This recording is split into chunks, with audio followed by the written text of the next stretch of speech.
1982 වූ අගෝස්තු මාස 21 වන ශනි දින කොළඹ ද සොයිසා කාන්තා රෝහලේදී මාතර මොරෝක දිවංගත පාර්ලිමේන්තු මන්ත්‍රී කීර්ති අබේවික්‍රම මැතිතුමන්ගේ ඥාති පුත්‍රයෙකු දිවංගත වීරසූරිය අබේවික්‍රම මැතිතුන්ට හා කන්ද උඩරට තිස්ස කපුකොටුව වලව්වේ හින්නි හාමිනේ වූ නාවින්න කෝට්ටගේ දෝන ලක්ෂ්මී අමරලතා මැතිනියට දාවූපන් දරුවන් සිව් දෙනාගෙන් එකම දියණිය ලෙස ශාන්ති කෞශල්‍යා අබේවික්‍රම නමින් රුව ඇති කට ඇති පින්වත් ආදරණීය බිලිඳියක උපත ලැබුවාය. වර්තමානයේ ඇය එක්සත් ජාතීන්ගේ සාමතානාපතිනියක වන අතර දකුණු ආසියානු කාන්තා නායකත්ව සංගමේ ගරු සභාපතිනිය මෙන්ම සෞලා සීමා සහිත ජනතා සංවර්ධන සමූපාකාර සමිතියේ නිර්මාතෘවරිය මෙන්ම ගරු සභාපතිනියද වන්නීය. ඇය කෙන්සිංටන් සමූහ ව්‍යාපාරයේ සභාපතිනිය වන අතර ඇය වර්ල්ඩ් ආර්ට් ඇන්ඩ් මීඩියා ඇකඩමි පුද්ගලික සමාගම මෙන්ම ICA පුද්ගලික විශ්වවිද්‍යාලයේ ගරු සභාපතිනියද වන්නීය. අපච්චි කියන චරිතය වටා මගේ ලෝකය ගොඩනගාගෙන තමයි මම ජීවත් වුනේ. එයාගේ සිහින සැබෑ කර ගැනීමේ ආශාව ඉෂ්ට කරන ගමනක තමයි මම යන්නේ. පාසල් නිලැඳුමින් සිය මාධ්‍ය වෘත්තිය ආරම්භ වූ කෞශල්‍යා අබේවික්‍රම මහත්මිය මෙවන විට නිදහස් මාධ්‍යවේදිනියක්, ගත් කතුවරියක්, පුවත්පත් කලාවේදිනියක්, බාහිර කතිකාචාර්යවරියක්, දෙස් විදෙස් දේශිකාවක්, මානව අභිප්‍රේරණය පුහුණු උපදේශිකාවක්, මනෝ සහ නීති සේවා උපදේශිකාවක් මෙන්ම ව්‍යවසායිකාවක් ලෙසද කටයුතු කරන අතර දකුණු ඉන්දියානු ගුඩ් නිවුස් ජාත්‍යන්තර විශ්වවිද්‍යාලයෙන් කාන්තාවන් සවිබල ගැන්වීම උදෙසා Strategy for Leadership and Advocacy ගෞරව ආචාර්ය උපාධියෙන් පිදුම් ලබන්නීය. මේ වෙනකොට ව්‍යාපාරික කාන්තාවක් විදිහට අවුරුදු 4ක් දැන් මම ව්‍යාපාර ශ්‍රේෂ්ඨයට ඇවිල්ලා. මොකද මම කරන වැඩ කටයුතු සමාජ සේවා වැඩ කටයුතු සාර්ථකව කරගන්න නම් රැකියාවක වගකීම් එක කරන්න බැහැ. එහෙනම් මගේම ව්‍යාපාර කරොත් ඒ ලැබෙන මුදල් වලින් ඒ ලැබෙන ලාභයෙන් තමයි මම මට අවශ්‍ය විදිහට සමාජ සේවා කටයුතු කරගෙන යන්නේ. ඇය කිසිදු උපකාරක පන්තියකට නොගොස් අපොස සාමාන්‍ය පෙළ විභාගය ගම්පහ කලගෙඩිහේන මහාවිද්‍යාලයෙන් ඉතා ඉහළින් සමත්ව පොළොන්නරුව රාජකීය විද්‍යාලයෙන් කලා අංශයෙන් අපොස උසස් පෙළ හදාරා දිස්ත්‍රික් කුසලතාවය 34 විනියට ලබා ගනිමින් ශ්‍රී ලංකා රජරට විශ්වවිද්‍යාලයෙන් ජන සංනිවේදනය පිළිබඳ ප්‍රථම උපාධියත් කැලණිය විශ්වවිද්‍යාලයෙන් ජන සංනිවේදනය පිළිබඳ ප්‍රථම පශ්චාත් උපාධියත් ලබා ගන්නීය.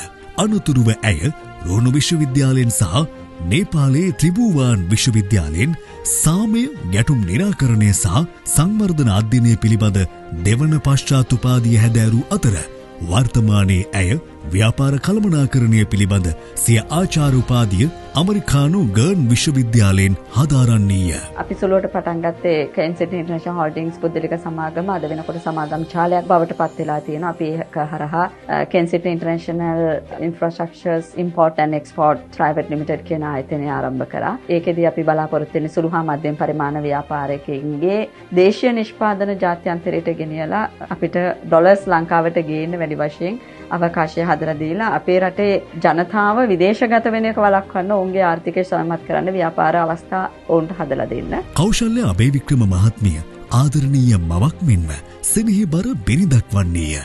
ශ්‍රී ලංකාවේ ප්‍රථම සිංහල නිවේදක දිවංගත ඩී.එම්. කොළඹගේ මැතිදුන්ගේ ඥාති මුණුබුරෙක් මෙන්ම ශ්‍රී ලංකාවේ ලොකුම කලා පවුලේ සමාජිකයෙකු වන එංගලන්තයේ දිත්ත පුරවැසිභාවයේ හිමි ව්‍යාපාරිකයෙකු වන පුලස්ති කන්නංගර මහතාගේ ප්‍රිය බිරිඳවීම ඇයගේ මාධ්‍ය සහ කලා ජීවිතය වඩාත් ආලෝකමත් කිරීමට හේතුවක් වන්නේ දිවංගත මහාචාර්ය අමරා රණතුංගයන්, ආචාර්ය දයාරත්න රණතුංගයන්, සුප්‍රියා අබේසේකරයන් මෙන්ම දමිතා වෙදසිංහයන් සහ ස්වර්ණා කොළඹගේ වැනි කලා පවුල් සපිරීම නිසාවෙනි. මට පුළුල් දැනුමක් අවබෝධයක් තියෙන නිසා වැඩසටහන් නිෂ්පාදනය සහ එන්ටර්ටේන්මන්ට් ෆීල්ඩ් එක ගැන සහ මීඩියා හොඳ ආකාරයෙන් මීඩියා ක්‍රියාත්මක වෙන්න ඕනේ, නිෂ්පාදන ක්‍රියාත්මක වෙන්න ඕනේ කියන ආසාවක් තියෙන නිසා අපි Kensington international media network private limited කියන ආයතනය ආරම්භ කරා. ඒත් එක්කම අපේ ඇකඩමි එකක් තියෙනවා world Art and Media Academy Private Limited කියලා. අද ලංකාවේ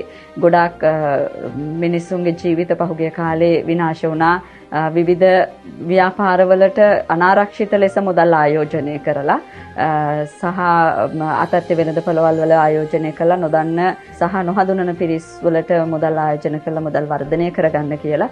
ඉතින් ඒකට සොලියුෂන් එකක් විදිහට අපේ අලුත්ම ව්‍යාපාරය කෙන්සින්ටන් ගෲප් එකට දැන් හඳුන්වලා දෙනවා මේ දීලා තියෙනවා මේ වෙනකොට කෙන්සින්ටන් ඉන්ටර්නැෂනල් ලිමිටඩ් නමින්. අපි හැම වෙලේම අපේ රටේ තියෙන ප්‍රශ්නයකට නැත්නම් ආසියාවේ තියෙන ප්‍රශ්නයකට පිළිතුරක් විදිහට තමයි අලුත් ව්‍යාපාර ආයතන පිහිටවලා තියෙන්නේ.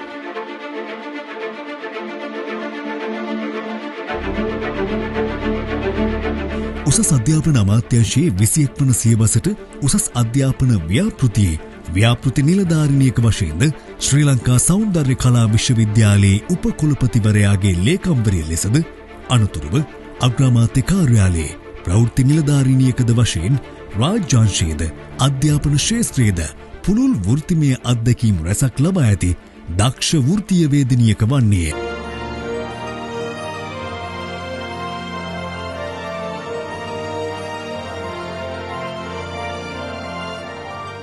වර්තමානය වන විට ඇය හඬක් නොමැති සමස්ත ආසියානු කාන්තාවන් වෙනුවෙන් සිය ප්‍රතාපවත් හඬ අවදි කරවන අභිමානවත් කාන්තා නායකත්වයයි.